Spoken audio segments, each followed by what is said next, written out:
Good afternoon, everybody.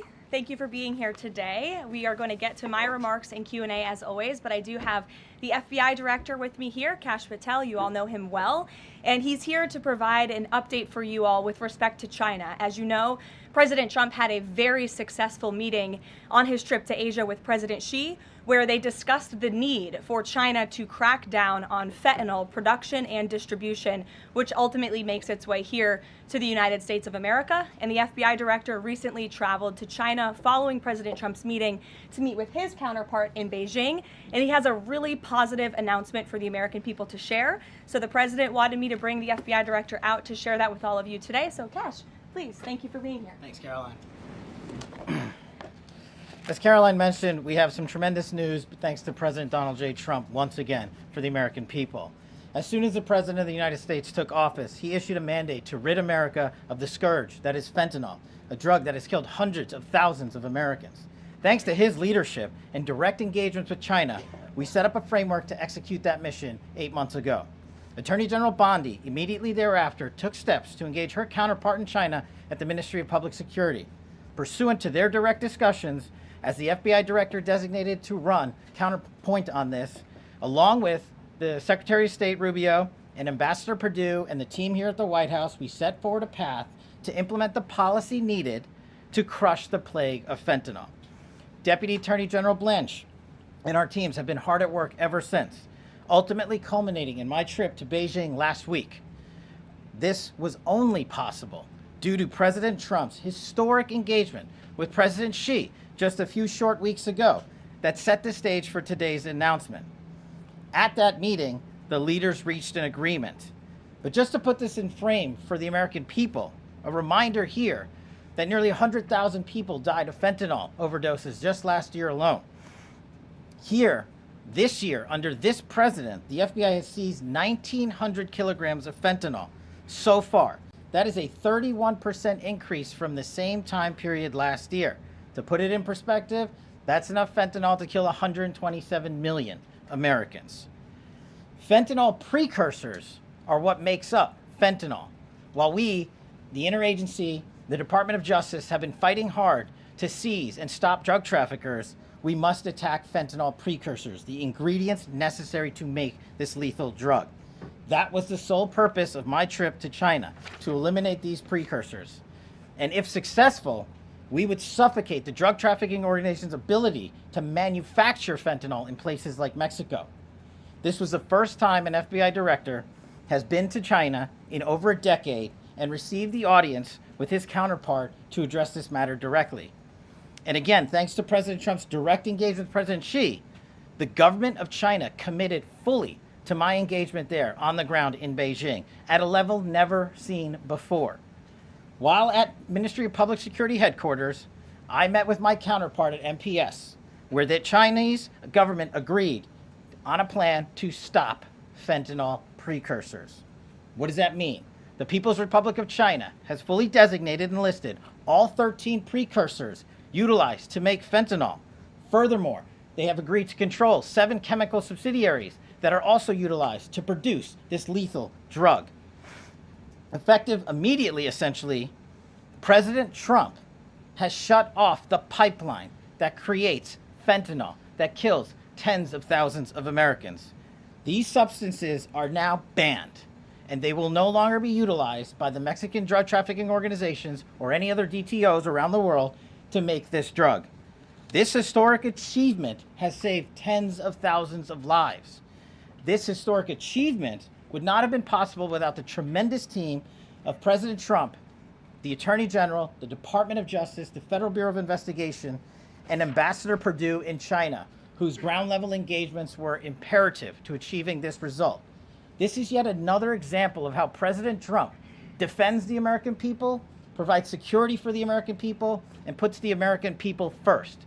This is a historic first-in-its-kind achievement by any president to stop the scourge of fentanyl, and it should be championed by every single American. This achievement will save lives. We are thankful for President Trump's steadfast leadership, and this FBI will fearlessly follow in his footsteps to ensure that this mission of safeguarding the American public is achieved every single day. Thank you.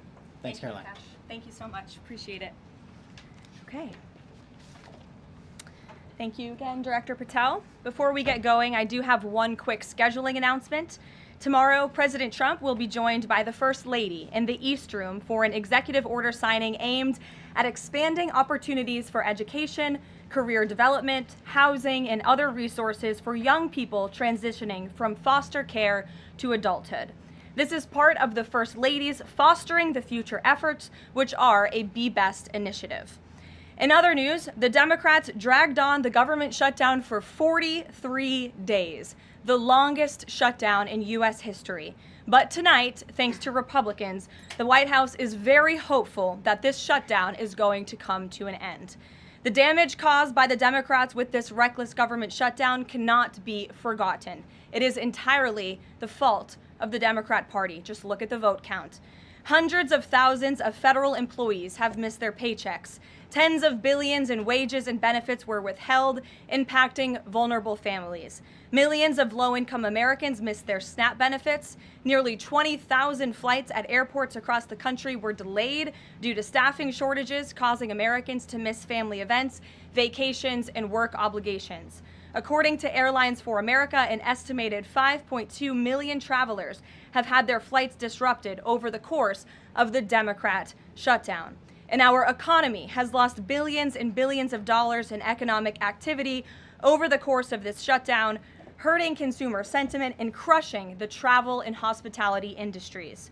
According to a CBO estimate, the Democrat shutdown could end up decreasing fourth quarter economic growth by 2 whole percentage points. The Democrat shutdown made it extraordinarily difficult for economists, investors, and policymakers at the Federal Reserve to receive critical government data. The Democrats may have permanently damaged the federal statistical system, with October CPI and jobs reports likely never being released. And all of that economic data released will be permanently impaired, leaving our policymakers at the Fed flying blind at a critical period. It's hard to recap all of this without asking a simple question: why? Why have the Democrats put the American people through this pain for 43 days in a row? And it feels like Groundhog Day being up here again talking about this Democrat shutdown. And the answer to that question is pure partisan politics. They started this shutdown with a ridiculous demand to force taxpayer-funded healthcare benefits to illegal aliens who broke into our country. Even after it was clear President Trump and Republicans would never force American taxpayers to pay for free health care for illegals. In fact, President Trump's One Big Beautiful Bill fixed that problem. The Democrats kept dragging this reckless government shutdown on for weeks longer to boost their turnout in an election, perhaps one may guess. That's because the Democrats are totally captured by their far left-wing base, who only care about attacking President Trump, even if it means hurting innocent Americans in our country. The Democrats' weakness and their unwillingness to buck the fringe members of their party dragged this harmful shutdown on for 7 weeks and inflicted massive pain onto the American public. But let's be clear, the clean CR being voted on today in the House of Representatives that will lead to the reopening of the federal government is what President Trump and Republicans have supported from day one. Our troops, air traffic controllers, and federal employees will be back to receiving their regular paychecks. Families in need will get back to receiving their food purchasing assistance, and the people's government will soon be back open for business. President Trump looks forward to finally ending this devastating Democrat shutdown with his signature, and we hope that signing will take place later tonight. On another matter, I want to address the affordability issue that's received a great deal of media attention this past week, which is ironic because it didn't receive that much attention when Joe Biden was here and inflation was at a record high 9%, the worst inflation crisis in modern American history. And President Trump won a landslide election in part to address the affordability issues created by Joe Biden and the Democrats. And that's exactly what President Trump has done since day one of his administration. Since the first day in office and every day since, the Trump administration has taken aggressive action to fix the Biden-created cost of living issues. The notion that the same Democrats who just shut down the federal government to sabotage our economy, rob people of their paychecks, and also helped Joe Biden ratchet up inflation to 9%, are now suddenly affordability champions. That notion is completely absurd. And it's something only the liberal media would have the gall to push. But the reality is that President Trump and his administration have done so much to lower prices and increase the economic prosperity of the American people. And this president and his team of amazing economic advisors are going to keep working on this issue every single day.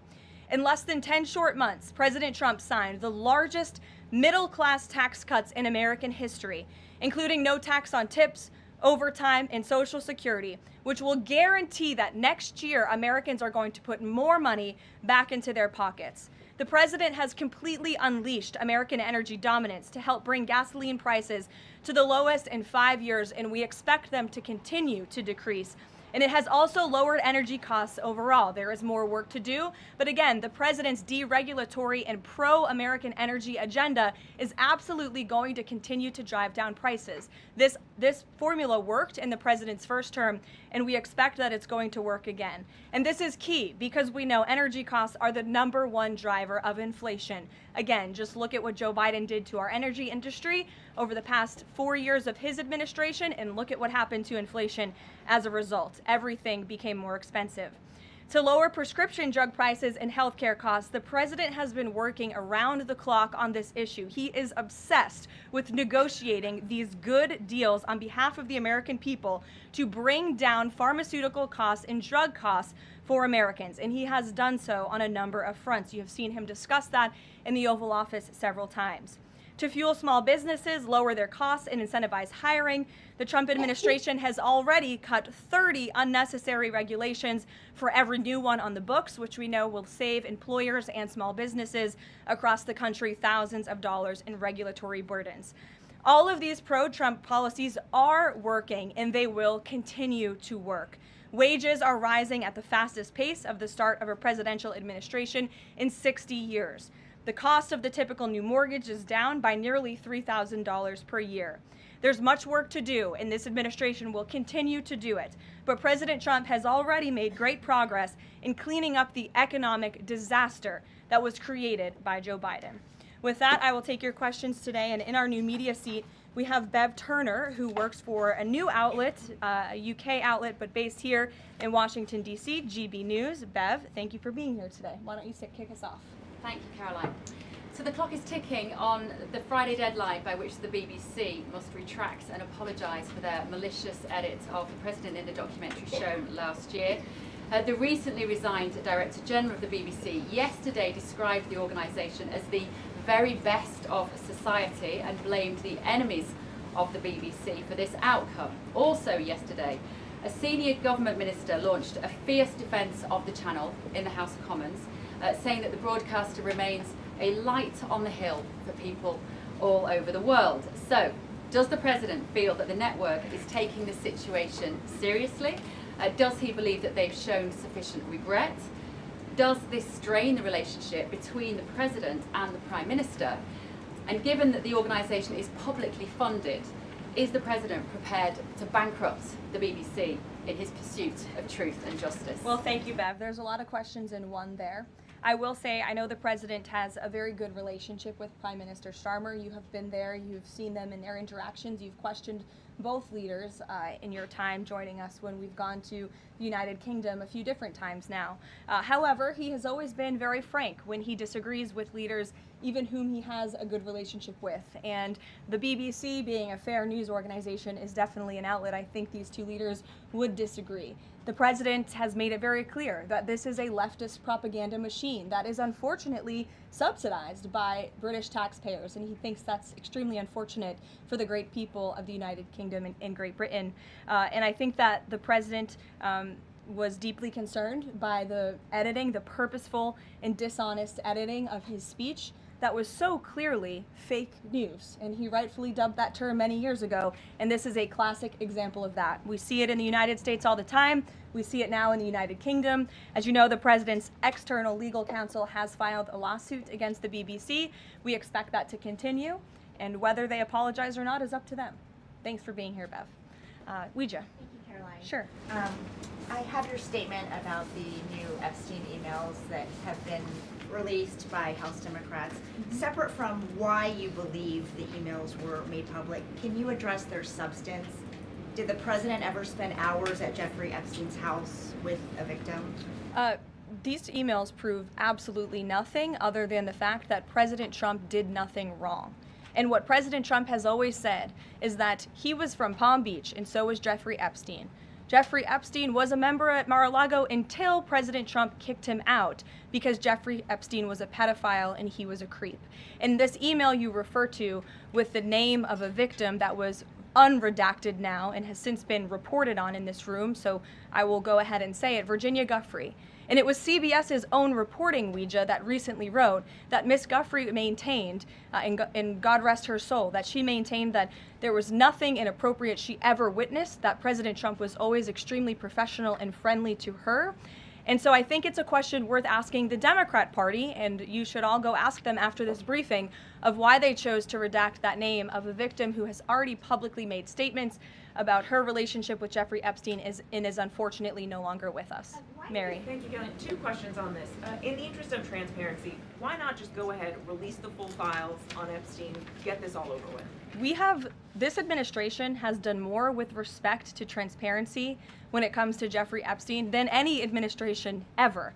In fact, this administration, the Department of Justice, has turned over tens of thousands of documents to the American people. We are cooperating and showing support for the House Oversight Committee. That's part of the reason you are seeing these documents that were released today, because of the House Oversight Committee's and Republicans' efforts to get these out to the public. This administration also moved, the Department of Justice also moved to unseal grand jury testimony, which we know, unfortunately, a judge declined those requests. So this administration has done more than any, and it just shows how this is truly a manufactured hoax by the Democrat Party.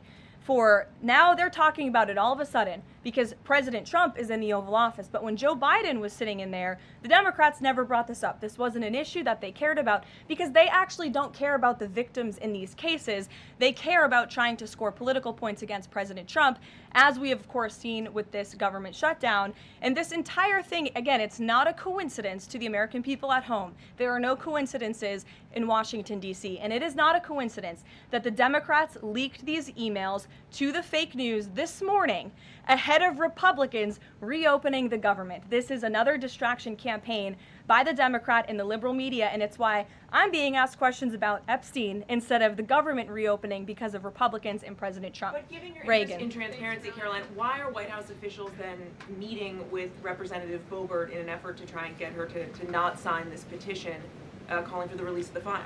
Doesn't it show transparency that members of the Trump administration are willing to brief members of Congress whenever they please? Doesn't that show our level of transparency? Doesn't that show the level of transparency when we are willing to sit down with members of Congress and address their concerns? That's a defining factor of transparency. Having discussions with members of Congress about various issues, and I'm not going to detail conversations that took place in the Situation Room in the press briefing room. Reagan. I have a question about the government shutdown. Thank you. The Middle I'm East. glad someone does. First, on the government shutdown, the shutdown deal reverses the administration's reps, and it also prohibits more from happening until the end of January.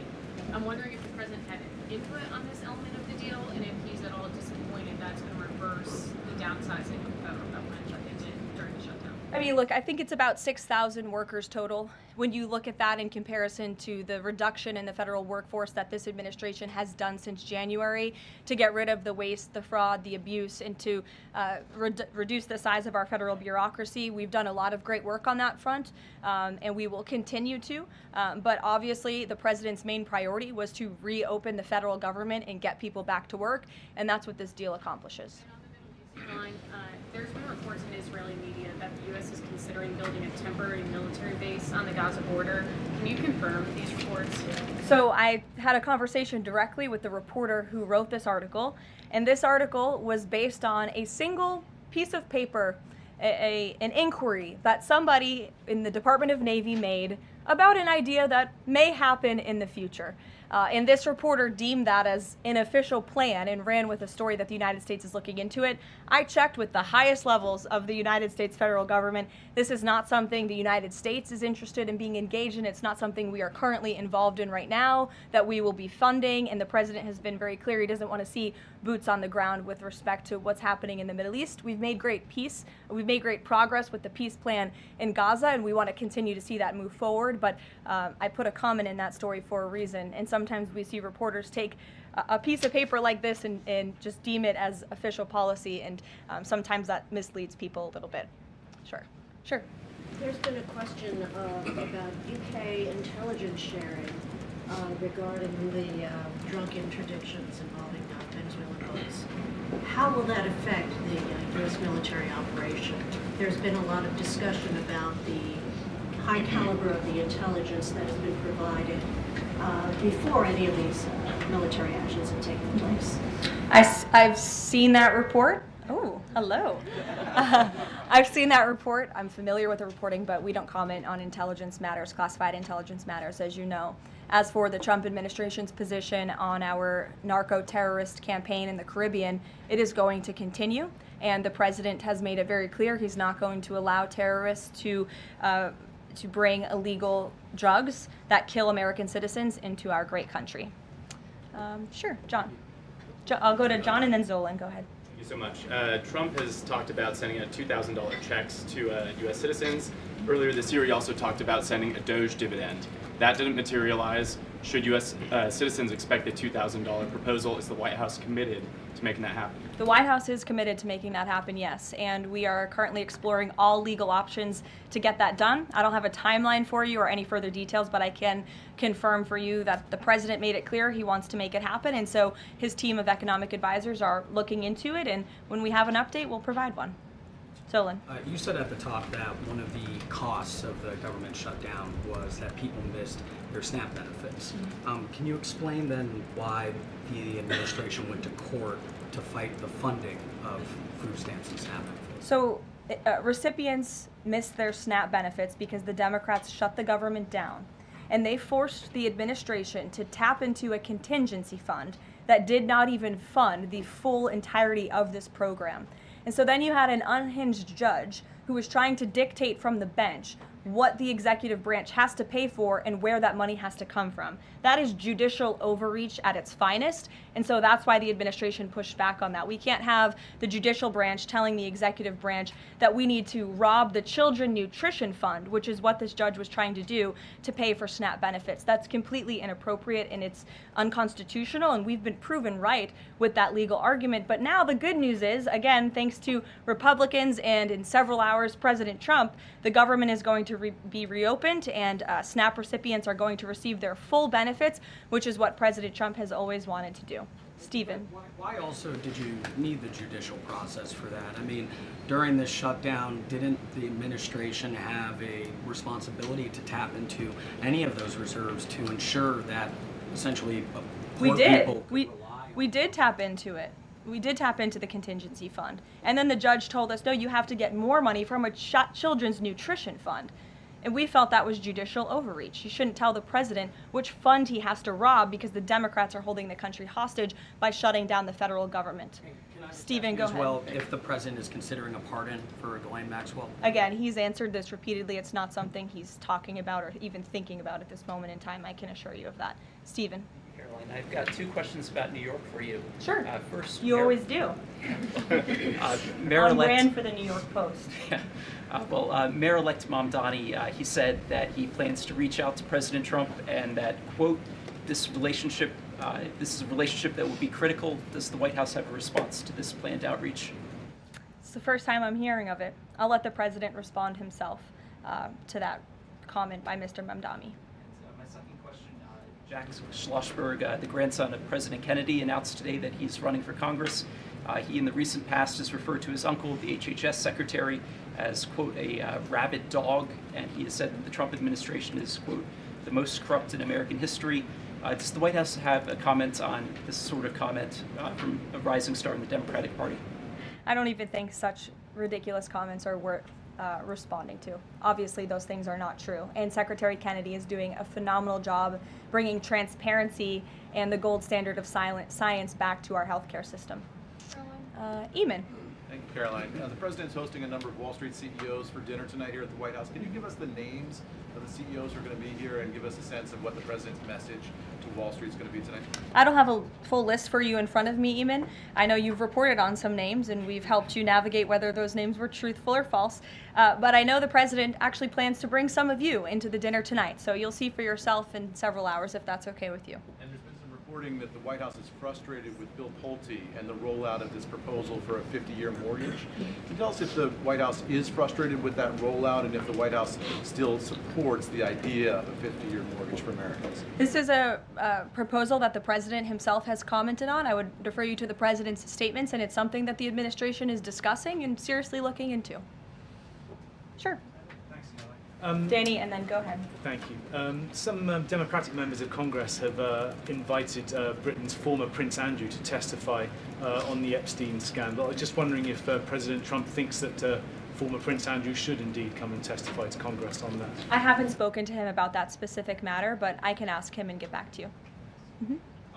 On the government shutdown, the President and House Republicans had made clear they were not going to negotiate health care strategy or policy while the government was shut down. Now, assuming that it reopens tonight, is the President intending to invite any Democrats over to have negotiations over these subsidies or any other plan to bring down the cost of health insurance? I will just add that, as you pointed out, the Democrats were holding our country hostage to try to negotiate on a healthcare system that they created. Obamacare, as it's famously called, is a system the Democrats created. It is a broken system. It has driven up healthcare costs dramatically in this country.